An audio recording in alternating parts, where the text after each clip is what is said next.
Hai semuanya, kembali lagi di channel Dragon Ball First di cerita Dragon Ball Z. Sebelum kita mulai part 2 dari cerita Dragon Ball Z, kita recap sebentar cerita sebelumnya ya. Son Goku dengan anaknya Son Gohan berkunjung ke tempat Kame Sennin untuk diperkenalkan. Singkat cerita, muncullah sosok misterius dari luar angkasa yang bernama Raditz dan mengaku sebagai kakak kandung dari Goku. Karena dia datang dengan niat jahat, Goku akhirnya bekerja sama dengan Piccolo untuk bertarung melawannya.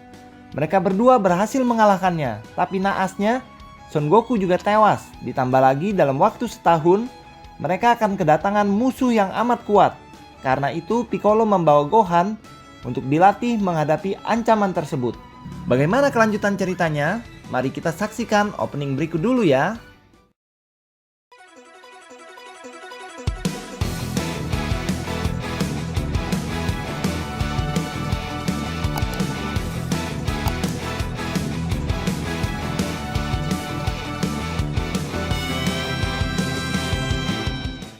Cerita dimulai di gerbang akhirat di mana Goku ditemani oleh Kami-sama untuk menghadapi Hakim Akhirat. Kami-sama mengatakan bahwa dengan rekomendasinya, Goku diizinkan untuk berlatih di akhirat bersama Raja Akhirat yaitu King Kaiyo. Lalu Hakim Akhirat memberikan izin kepada Goku untuk melanjutkan perjalanan ke tempat King Kaiyo. Dia berpamitan dengan Kami-sama dan pergi. Lalu Goku diantar oleh guide akhirat yang mengantarnya hingga gerbang awal, jalur yang akan mengantar Goku ke tempat King Kaiyo. Guide akhirat itu mengatakan bahwa jalur itu sangatlah panjang, bahkan butuh tahunan untuk sampai ke tujuan. Tapi Goku hanya punya waktu setahun untuk kembali ke bumi. Karena itu dia bergegas untuk segera sampai ke tempat King Kaiyo. Di tempat lain, Piccolo membawa Gohan ke tempat terpencil untuk berlatih. Dia membangunkan Gohan yang tertidur. Karena terkejut dengan sosok Piccolo, Gohan pun menangis. Piccolo menceritakan bahwa Goku ayahnya telah tewas dan akan ada musuh yang datang. Karena itu Gohan harus berlatih menjadi kuat. Tapi Gohan tidak percaya kalau dia bisa bertarung. Piccolo yang kesal langsung mengangkat dan melempar Gohan ke arah bebatuan. Dengan keadaan terdesak, tiba-tiba Gohan mengeluarkan tenaga yang amat besar dan menghancurkan bebatuan di depannya.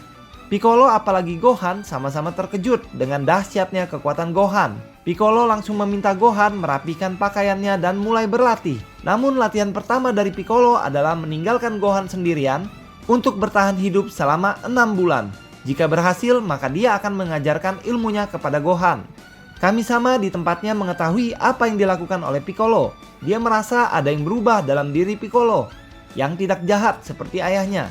Namun Kami-sama juga berpikir bahwa dengan datangnya musuh 1 tahun mendatang, mungkin Piccolo akan tewas. Dengan begitu, Kami-sama juga akan tewas karena mereka adalah satu jiwa. Dan yang paling bahaya, Dragon Ball juga pasti akan musnah. Kembali ke tempat di mana Gohan ditinggalkan oleh Piccolo, di saat Gohan sedang buang air kecil, tiba-tiba di belakangnya ada dinosaurus raksasa sudah menanti seakan ingin menyantapnya. Gohan yang melihatnya langsung terkejut, ketakutan setengah mati. Dia lari terbirit-birit menghindari kejaran si dinosaurus tersebut. Sempat terjatuh dan terpojok, tiba-tiba Gohan dengan kekuatannya yang tidak disengaja membuatnya melompat tinggi ke atas bukit yang sangat amat tinggi. Itu membuatnya selamat dari kejaran si dinosaurus. Namun saking tingginya, Gohan pun tidak bisa kemana-mana. Hingga malam tiba dan dia pun menggigil kedinginan. Sampai dia menangis karena kelaparan. Tiba-tiba di depannya ada beberapa apel yang siap dimakan. Gohan pun bingung dari mana apel itu muncul. Yang ternyata berasal dari Piccolo yang selalu mengawasinya dari jauh. Di kediaman Kame Sennin, Bulma yang mempelajari alat yang dipakai Raditz akhirnya bisa memperbaiki dan mempergunakannya. Lalu dia memanggil Kame Sennin dan Krillin untuk diukur kekuatannya. Dan ternyata kekuatan Krillin kini jauh melampaui Kame Sennin. Tidak lama tiba-tiba datanglah Yajirobe. Dia memberikan pesan kepada semuanya kalau Goku berencana untuk berlatih di akhirat bersama Raja Akhirat. Dan dia mengajak Krillin, Yamcha, Tenshinhan, dan Chaos untuk segera berlatih bersama Kami-sama guna menghadapi musuh yang akan datang. Lalu pamitlah Yajirobe. Tapi kemudian dari kejauhan datanglah Cici dan ayahnya, Raja Gyumao yang kini tidak menyeramkan lagi. Kedatangan mereka tentu saja membuat semuanya panik karena belum mengabarkan apa yang terjadi kepada Goku dan Gohan. Cici pun menanyakan di mana Goku dan Gohan yang tidak pulang-pulang. Tanpa basa-basi, Kame Sennin pun mengatakan bahwa Gohan dibawa kabur oleh Piccolo dan itu membuat Cici dan ayahnya terkejut. Lalu saat ditanya di mana Goku, Kame Sennin pun mengatakan kalau Goku telah tewas. Kali ini membuat Chi-Chi yang mendengarnya langsung pingsan. Kembali ke tempat Gohan yang terjebak di bukit yang tinggi. Dia terbangun karena ingin buang air kecil lagi. Namun karena malam itu bulan bersinar dengan terangnya, Gohan pun menatap bulan. Tiba-tiba tubuhnya bergejolak dan berubah menjadi kera raksasa yang membuat Piccolo sangat amat terkejut. Gohan kera raksasa pun dengan mudah melompat turun dari bukit yang tinggi dan menghancurkannya dengan sekali pukul. Bahkan dia menembakkan sinar ke segala arah. Hal itu tentu sangat berbahaya, begitu juga kepada Piccolo. Piccolo kemudian teringat apa yang dikatakan oleh Raditz, kalau manusia Saiyan seperti mereka akan bertambah kuat dengan adanya bulan. Lalu Piccolo langsung melancarkan serangan untuk menghilangkan bulan. Seketika Gohan pun berhenti menjadi kera raksasa. Tubuhnya mengecil dan pingsan. Piccolo yang melihat itu juga mencabut ekor Gohan supaya tidak menjadi kera lagi. Lalu Piccolo memberikan pakaian yang mirip seperti Goku dan diberikan modal pedang untuk bertahan hidup. Lalu Piccolo kembali meninggalkannya. Selang waktu berlalu sekian lama, Gohan sudah tumbuh menjadi semakin kuat. Di saat dia sedang menikmati sarapannya, dinosaurus besar yang dulu mengincarnya masih saja mengejar Gohan. Tapi kali ini Gohan dengan santainya bisa menghindar. Bahkan dia berhasil membuat si dinosaurus tersungkur pingsan, sembari memotong ekor dari dinosaurus yang sepertinya sudah berkali-kali dilakukan oleh Gohan hingga ekornya pendek, dan ekornya pun dijadikan santapan oleh Gohan. Piccolo yang mengawasinya akhirnya merasa kalau Gohan sudah siap untuk berlatih ke tingkatan yang lebih keras lagi. Jadilah dia melatih Gohan secara langsung. Dari tempat Kamisama, Krillin, Yamcha, Yajirobe, Tenshinhan dan juga Chaos berlatih bersama guna bersiap menghadapi datangnya dua manusia Saiyan ke bumi. Dari tempat Goku, setelah menghabiskan 6 bulan, akhirnya tibalah dia di penghujung jalur akhirat. Dia melihat sekeliling dan mencari di mana tempat Raja Akhirat berada. Lalu dia melihat planet yang sangat amat kecil di atasnya. Dia melayang untuk mengawasinya. Tapi tiba-tiba gaya gravitasi yang sangat kuat menarik dirinya ke planet tersebut. Goku sangat kesulitan untuk bergerak karena gaya gravitasinya yang amat sangat berat. Lalu dia melihat sesosok simpanse. Goku mengira dia adalah King Kaio, sehingga semua gerakan simpanse itu Goku pun mengikutinya sebagai latihan. Ternyata di sebelahnya ada sosok King Kaio yang asli. Goku pun merasa malu. King Kaio mengatakan bahwa simpanse itu bernama Bubbles. Dan Bubbles adalah ujian pertama buat Goku, yaitu menangkap Bubbles yang bergerak sangat cepat. Awalnya Goku sangat kesulitan menangkapnya, bahkan sampai Goku melepas pakaian dalamnya yang berat pun tetap tidak bisa menangkap Bubbles.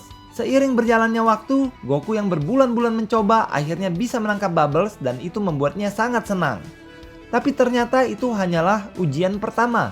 King Kaio mengatakan ada satu ujian lagi sebelum King Kaio mengajarkan ilmu dahsyat kepadanya, yaitu Goku harus bisa memukulkan palu ke kepala Gregory, jangkrik besar milik King Kaio yang jauh lebih cepat dari Bubbles. Kali ini Goku mencoba cara yang lebih cerdas. Dengan strateginya, Goku pun berhasil memukulkan palu ke kepala Gregory. Goku lulus 2 ujian dari King Kaio. Kemudian King Kaio mengajarkan jurus dahsyat bernama Bola Semangat, yaitu serangan Goku yang sangat cepat dan bisa menghancurkan objek yang cepat sekalipun. Dengan demikian ajaran dari King Kaio pun selesai buat Goku, dan waktunya Goku untuk kembali. Tapi tiba-tiba King Kaio panik karena salah perhitungan. Karena dua manusia Saiyan itu akan tiba di bumi keesokan harinya, sementara Goku paling cepat butuh 2 hari untuk kembali. Maka King Kaio meminta Goku untuk berkomunikasi dengan Kame Sennin melalui punggungnya. Goku meminta Kame Sennin untuk memanggil Dewa Naga Dragon Ball yang selama setahun ini sudah dikumpulkannya dan meminta Dewa Naga untuk menghidupkan Goku kembali. Lalu Kame Sennin pun mengumpulkan yang lainnya untuk sama-sama memanggil Dewa Naga. Setelah Dewa Naga muncul, Kame Sennin meminta Goku untuk dihidupkan kembali. Seketika hal itu pun dikabulkan. Di tempat King Kaio, lingkaran arwah di kepala Goku pun hilang, menandakan kalau Goku telah hidup kembali. King Kaio pun mempersilahkan Goku untuk segera kembali ke bumi dan memberikan pakaian tempurnya yang baru. Goku pun berpamitan kepada King Kaio dan yang lainnya. Dengan kekuatan penuh, Goku bergegas untuk kembali ke bumi melalui jalur akhirat yang dulu dia lewati juga. Sementara itu, 2 manusia Saiyan sudah hampir memasuki wilayah bumi dan mengancam dunia. Nah, demikianlah cerita Dragon Ball Z part 2 kali ini. Cerita lanjutannya jelas lebih seru dengan tibanya 2 manusia Saiyan yang jauh lebih kuat dari Raditz dan siap mengancam bumi. Bagaimana nasib bumi nantinya? Ditunggu kelanjutannya di channel Dragon Ball Verse ya. Terima kasih dan sampai jumpa.